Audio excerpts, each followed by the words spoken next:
Hey guys, and welcome back to Always Remember Me. The last time we got the alone ending, so we got a boost in stats this time.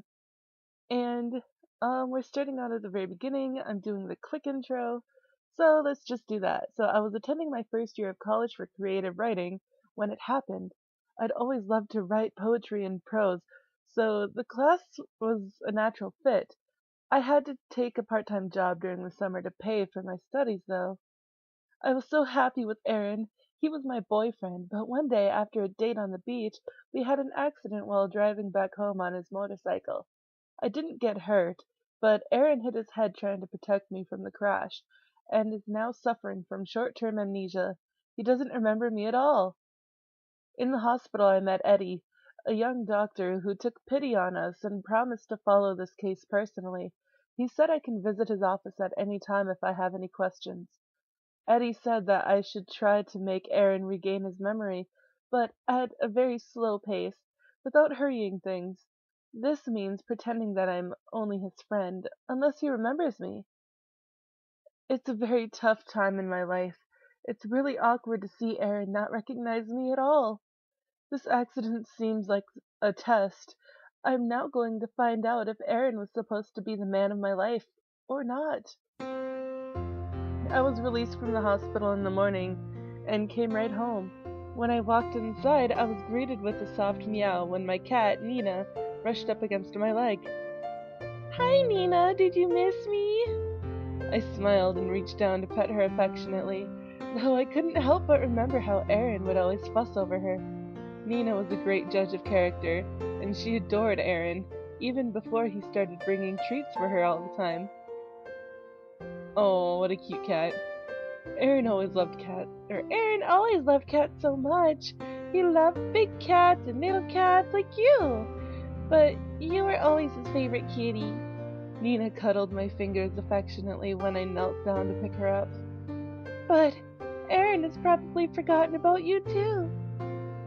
The sadness I had been trying to keep out of the front of my mind returned as I pulled my cat into an embrace inside.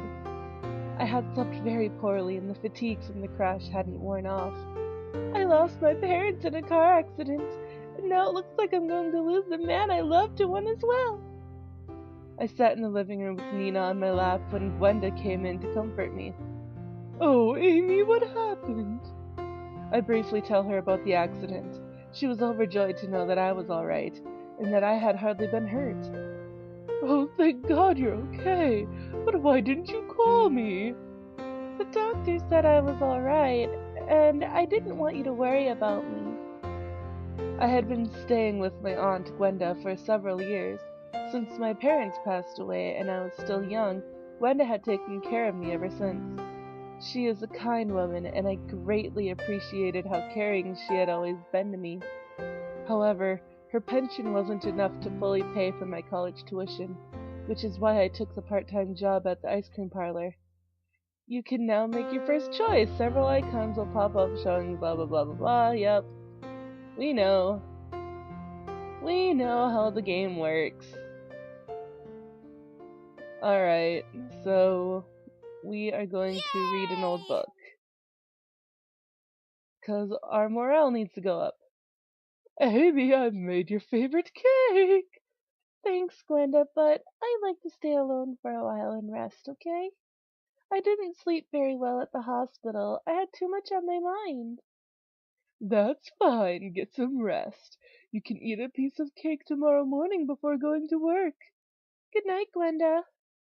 I went to my bedroom with Nina in my arms and sat down at the desk. I picked a notebook up and decided to try and get my feelings under control in the most familiar way I knew, writing about them.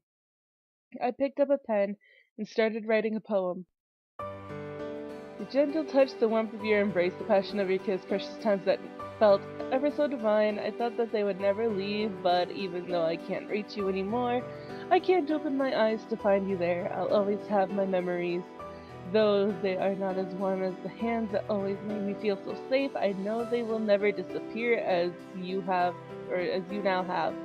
My beloved, my heart is forever yours, even if you're lost beyond where my trembling voice can't reach, can reach you. Whoops.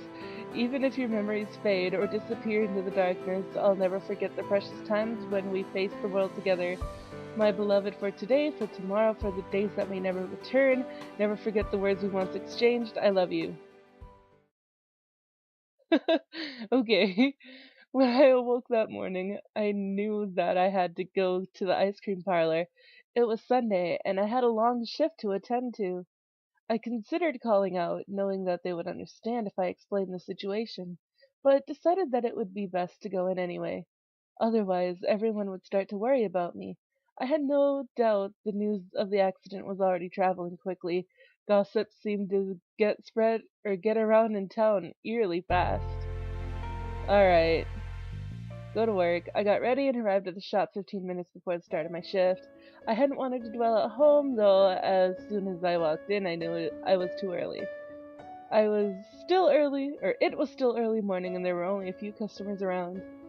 I was surprised to catch sight of a familiar face seated at one of the tables, apparently taking a break from work. Hey, Amy, are you alright? I couldn't help but notice the genuine worry on his expression when he saw the bruises on my arms and legs. I appreciated his concern. Good morning, Lawrence. I'm doing okay. Are you sure? Those bruises look really painful. Yes, I'm sure they really aren't as bad as they look. Really? I don't know if I could work with bruises that big. You're a strong woman. I could hardly feel them. Thanks, though. How did it happen? You weren't in any trouble, are you? Just tell him everything. Well, we got into a car accident. What? Blah, blah, blah. I felt bad for him wearing blah, blah, blah. We already know this. I was on a motorcycle with Aaron and it crashed and it wasn't his fault. That was terrible. I hadn't heard anything. Actually, Aaron suffered amnesia. I'm sorry to hear that. How bad is it? They think he will recover, but he doesn't remember me anymore. Lawrence is shocked. Amy, it's not that bad. Bad summarizing skills. People still care about me, dots, but I'll talk to you later, okay? During the summer. Okay, well, we already know this. Oh my god. This must be an off day. Oh no. That was a fantastic summary. I feel weak, but I have to go home now. And then we got home, and then the house was empty except for Nina, and so I went to the room to check my email. But I didn't get anything, except for one new message, which is from something that was from Eddie. And then we researched amnesia, and we found out a little bit more about amnesia, but we got confused, and then we saw a new mail popped up, and so we clicked on it, but the address was unknown, and it could have been virus or spam. But then Nina popped up and meowed, and then we checked the email, and then we saw that it was just written like this, and it was like a love letter. We're going to ignore the message, and then we're gonna write our blog, and then our computer crashed, and Oh now we can't check our no. email. But now we have to go to sleep. Whoa! Oh yeah, these are the boosts that we have from the alone ending from last time. Yay! Alright. So we need to hurry to work. This must be an off. Alright. So we're gonna go to the hospital because we miss him. And then we go to the hospital, but we entered his room and it wasn't going very well. So yeah, we're asking him how he feels, and he says a bit better, and then we smiled at each other and it was awkward. And then it was a lack of conversation, and then I started up with something simple, but I didn't want to pressure him, so I asked if the food was okay. He said it could be better, he can cook better. And then I said that he wasn't that bad of a cook, and he's like, you never tried it. And I got sad, and I wanted it to be more fun. And then he was wondering who we are, and the question was so polite, but it broke my heart. We're gonna tell him that I'm his friend, and we are sad because we have to lie. And he says that he's sorry, but then we understand, and then he smiles, and he says that we're a nice girl. And then our thing went up by 5, thank you. And then he says he's getting tired, so we leave to let him sleep. And yay, okay. Oh, crap. Okay, fine. Fine. Whatever. We go to the library to, I guess, read? Nope. Okay, that works. Okay. And then we, oh. And then we talk to Eddie.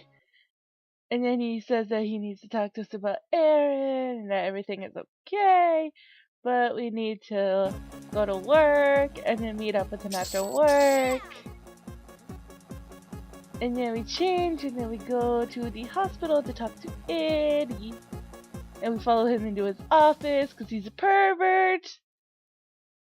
And then we step through the door and he closes it behind me and he tells me to have a seat and we sit down. And I ask him how he can get better, and then he says that it's difficult to treat, but if we can encourage him, and that he's going to be prescribing certain medicines, and we hang on to every word, and then he says that he's going to slowly regain his memory, but we can't risk pushing it on him too much, but he won't be remembering me anytime soon, and he says no, and we'll do anything, and we have to do it slowly. We're gonna cry because it's sad, so we cry in front of the doctor, and he becomes uncomfortable.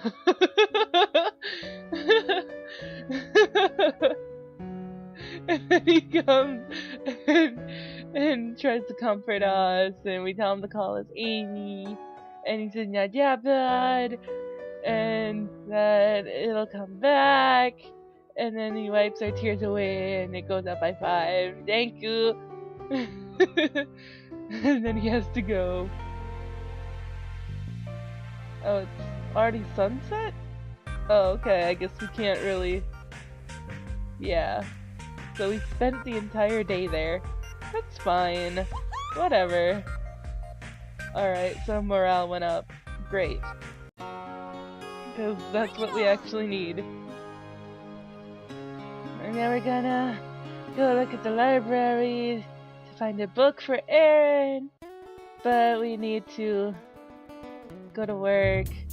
And then Lawrence, and he's asking us about what happened again, and we are just gonna skip all this because we appreciate his kindness.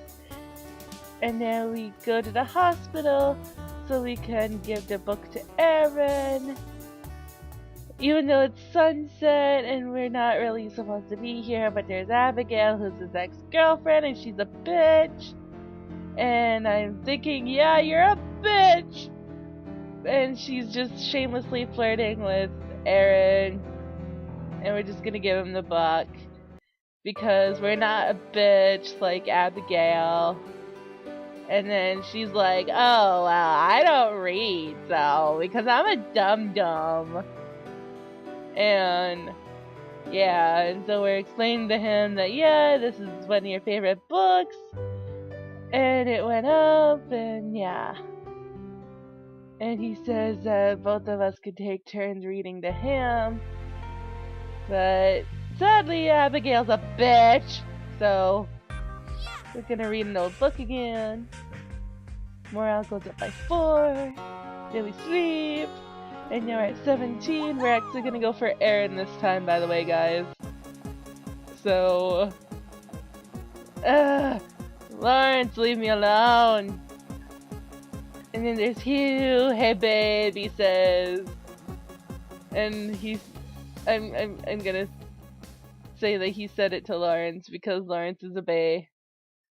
And then we cry, and then he gets all angry and upset and worried. And then, yeah. Okay. So let's talk to Aaron. No! Fuck you, Abigail. Bye.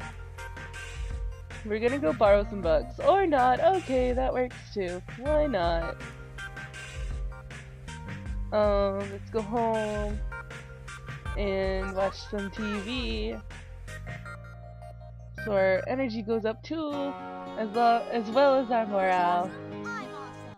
Yeah, you're awesome. Okay, it's the weekend, so let's go talk with Aaron. Pretend you didn't see that. Okay, whatever. So we're gonna go to the park and relax. So morale and energy goes up, which is exactly what we needed. Actually, let's do it again. Wasn't expecting this. Nope. Okay. That's fine. We're gonna go here. And then we're gonna go here. And then we're gonna dance. And she failed at dancing. So I guess that's okay too. Okay, let's go see Aaron. Hi, Aaron. Oh. Hey. But wait, our thing didn't go up. Well, fuck you, Aaron. No one likes you anyways. And then we go to the mall. Let's look at how much the thing is. Oh yeah, $299. Okay. Well, that's fine. Whatever. Let's go to the gym. And yeah. How about not? Alright. So let's go and relax. I'm awesome. And relax again. And then we'll go to here again. And dance. Yay! Okay. And then we have to hurry to job, make some monies, and then we're gonna go to the hospital to see Aaron. Here we arrived, and we had several books, and then we find his dad there, and his dad is a major bitch too, just like Abigail. And Abigail's there again, and she's a bitch, so she's gonna do bitchy things. And because both Abigail and Aaron's dad are bitches, they're both gonna be bitches. And we're just like, oh, blah, blah, blah, blah, blah. And his dad is all like, well, we don't like you, so and it's all your fault. And then we get upset, and we tell them to stop talking about the accident. And then we apologize because he's like, how dare you? And then, yeah. Then he apologizes to Aaron, and then she's like, no, I'm not apologizing to you, I'm apologizing to Aaron. And we're like, okay, well, you're a bitch, so we don't like you. So we borrow some books. Or not. Okay, that works too. Let's just go home and watch some TV. And then we end. And then we go to work. It was the morning, but we felt tired, and Lawrence is there again, and Hugh is there again, and we're like, well, we need to rest, and Lawrence is like, no, yeah, I'm gonna take over your shift because you don't feel so good, so you go home. And he was like, yeah, I'm gonna just walk you home. So then we go home. And yeah, okay. So we go home. And Glenda's there with hot chocolate. And then she hugs me. Oh, I don't think I actually read this part in the last thing. So she hugged me back then held me away to look at me closely. I knew she was noting the tired bags under my eyes and strained muscles around my mouth. I turned away, anticipating her words. Amy, it's really terrible what happened to Aaron. I didn't reply, but walked back to the sofa I'd been sitting on.